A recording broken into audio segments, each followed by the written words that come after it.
Hello everyone and welcome to today's cryptocurrencies update for Wednesday, November 16, 2022. I am only gonna review Bitcoin here and kind of give a story drilling down from all the price data to today's data to kind of give you an idea of how we analyze the charts and what we can expect short, intermediate to long term from Bitcoin. I can do, of course, this for all the cryptocurrencies, but that is just mere impossible with the time available, and we don't have to do it. So let's scroll through the slides here real quick, and you can see here Bitcoin's price today and history chart that I've had on the slides for a while. With on top here the Alt C, Alt 4 versus Major 3, Major 4 of primary 5 of cycle 3. All right, C means cycle, black 3 is major 3, blue 3, 4, etc. is primary. So you can see here's the log scale, because if we do the linear scale here in light blue, these large moves we had earlier in Bitcoin's history completely fall away. Why? Because the price, of course, was very little.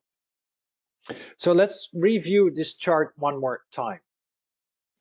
I'm going to start here with the same chart, as you can see, and added a little bit more detail. The data is available on buybitcoinworldwide.com/price. I'll show you some other chart providers that do not have all the data available.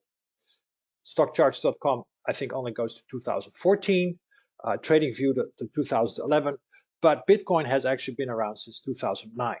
The website buybitcoinworldwide.com has some very nice, interesting information about when was the first time that we actually had a price on Bitcoin available. That was in late 2009 when somebody got 5,050 Bitcoins for the price of $5.02, I believe. Then, of course, we had the infamous transaction where somebody bought a Domino's pizza, I believe, for 10,000 Bitcoins, way, way, way back. So that is the earliest we have price data available. That's all we can work with.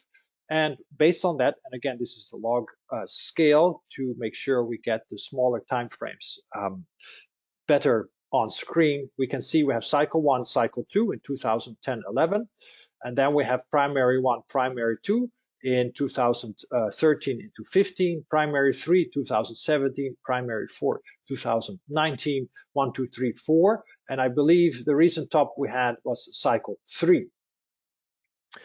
Now there's just one little piece of data that is this top here that could be a 1, 2, and then this should, but I think it fits better with 1, 2, 3, 4, 5, as you can see here, etc.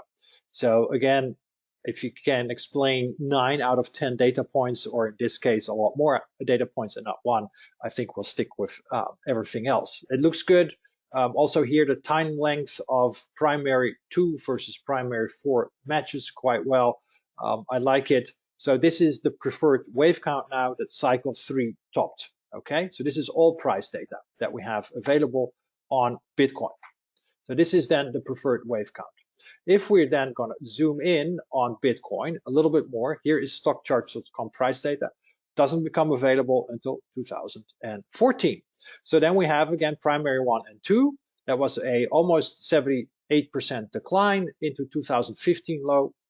And we had then primary 3, 2017, primary 4, an 84% decline.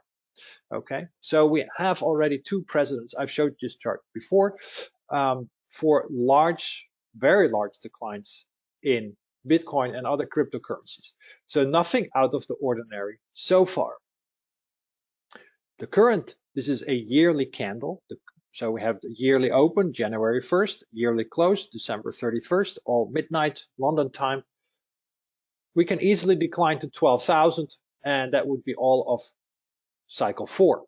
Alternatively, we only bottom for primary A of cycle 4.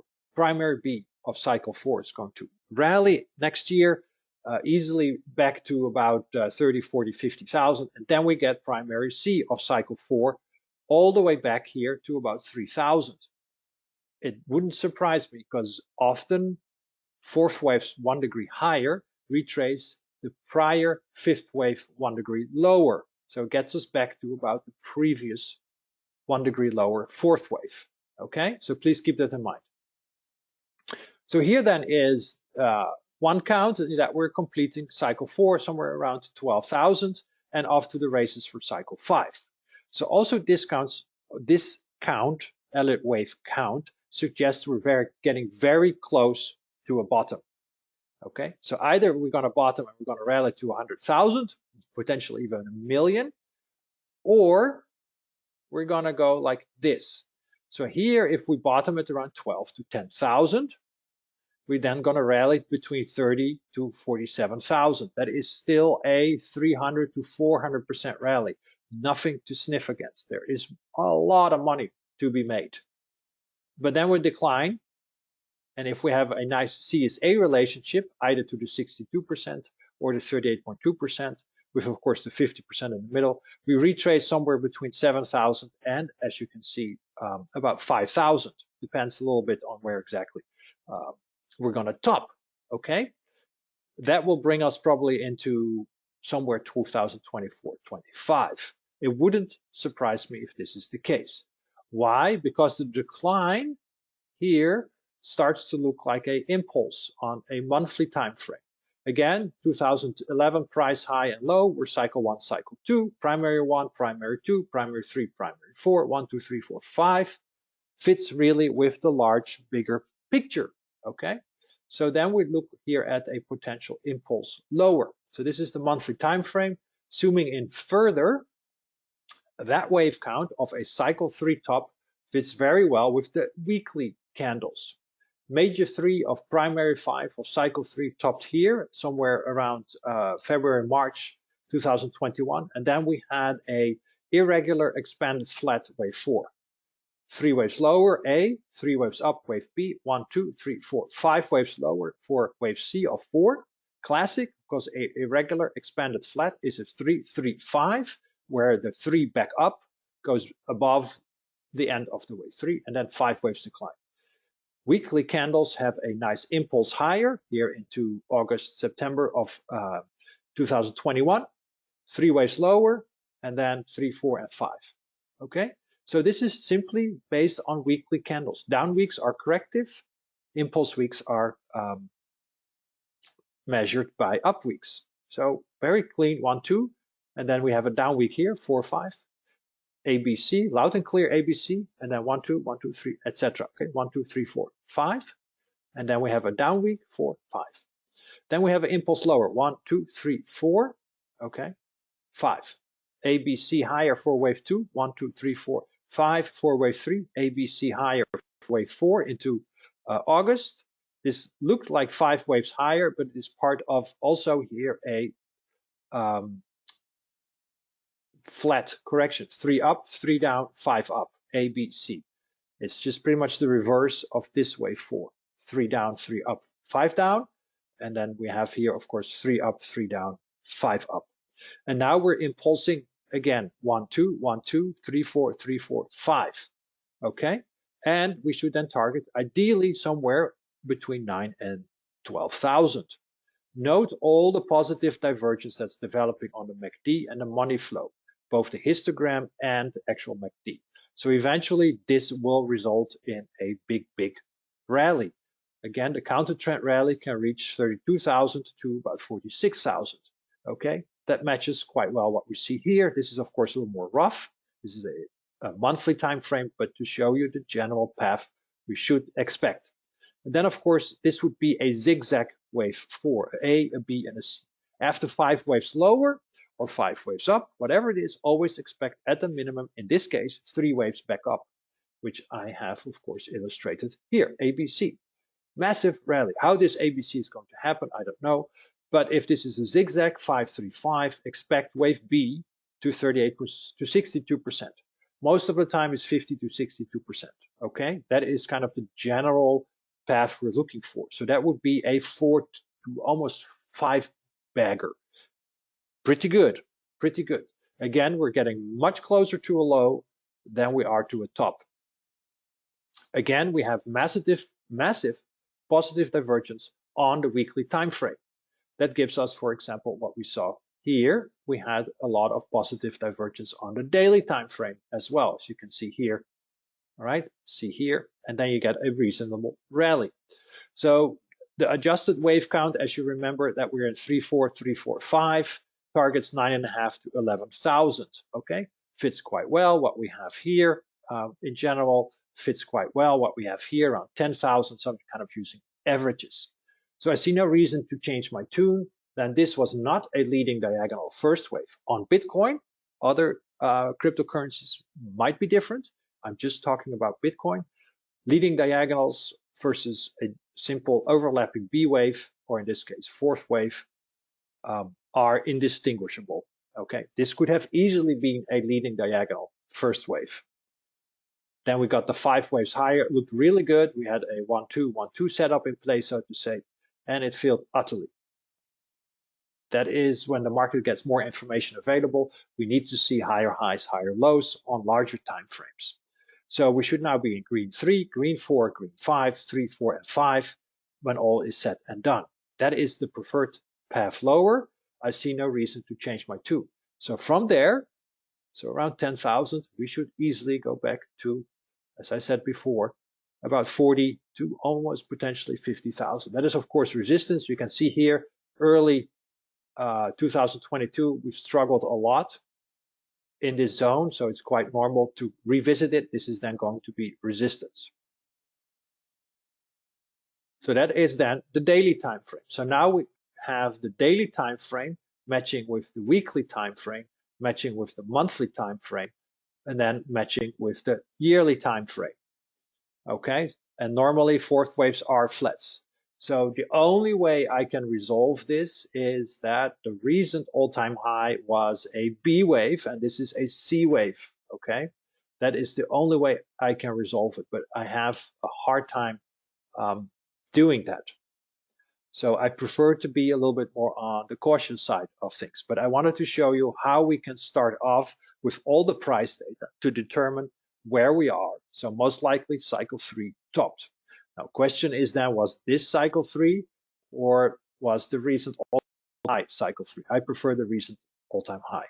I have simply a hard time fitting in all the waves into the 2021 high here at first. Doesn't seem to fit quite well. Also from a weekly and monthly perspective, fits better with a 1-2, 3-4, 1-2, 3-4, 5 path. So again, if we get a bounce, and we should be getting pretty low, again, a 12,000 to 10,000 decline gets us into an 80% decline. We've seen those before. We've seen it in 2018, we've seen them in 2015, we've seen them all the way back to 2011. So nothing out of the ordinary, okay? Nothing at all. And so don't let yourself get too riled up by all the news with the FTX and Alameda and SBF and all that stuff. It's all not important. That's really what it is, because it's already baked into price. I mean, it is important, but it's all baked into price. You don't have to wonder about what price is going to do. It's baked into price already.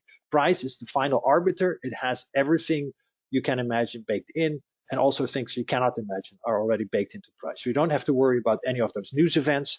However big the scam FTX was and what we think of it and who's involved and who's not, all of it is immaterial. Price will tell us what to look for. And this is kind of the detective path. And this is why I love this work that we're trying to elucidate. So the bigger question is, do we have all of cycle 4 soon? Or are we just going to bottom for wave A? With now the preferred path that was only wave A, then we're going to get a 3, 4, 500% rally potentially for wave B, and then the last decline for wave C, which will bring us back to about the 2018 to 2020 lows. Okay, no surprise, very normal. And from there, we can then rally to 150,000, potentially a million if it wants to. It is possible, but let's start off with what I've always had in mind, around 150,000. From 3,000 to 150,000, that is a 50 times bagger. Okay, so there is massive opportunity. There's already massive opportunity coming our way soon. Remains unchanged, even for a bounce. Can't say it often enough. All right, so that was what I wanted to show in general, how we go about with all the price data to assess where we most likely are. Again, we had it on the chart for a long time already. Was this cycle 3 or only major 3? And I think the evidence starts to suggest this was indeed a cycle 3. And if it's then a cycle 4, we should expect it to last a lot longer and subdivide into a large A, a large B, and a large C. Now, quickly back to cycle 2. Cycle 2 here went from about, I believe, $50 down to about $2. So we can have a quick look at what type of decline it is. Let me actually go onto the actual chart and see if I can find it there. Bitcoin price history chart. Let's go to the there. Give me 1 second, please. We're going to do the log scale, not the linear scale. So here in 2011, Bitcoin was $18, and here it was $2. Okay, so it lost $16. So 2 minus 18 divided by 18. So that again was an 88% decline. Okay, so we had an 88% decline, cycle 1, cycle 2. Okay, and let's see if I can find the chart, the yearly chart. Where are you? So 88% decline in 2011, 77% decline, 84% decline, and another 82% decline around the corner. Completely normal in that sense. It's huge, but it's completely normal. And again, based on all the price data available, I am missing a last and final 5th wave higher, which is going to be absolutely tremendous. And the pending bounce, don't know yet exactly when, we'll let the smaller scribbles fill in itself. Sorry, we'll let the smaller scribbles fill in themselves. We'll get there soon enough. Okay, so the ideal downside target is around 10. It's not too far away from the 12,000 I had originally. Again, and that's what we're going to look for. This is what we're going to track on a daily basis. This is what we're going to track on a weekly basis. This is what we're going to track on a monthly basis. And this is what we're going to track on a yearly basis. We've got all bases covered. Thank you so much for listening. Take care, trade safe, and stand by to hit the buy button. I think it's going to come sooner than later. All the best. See you on Friday. Bye.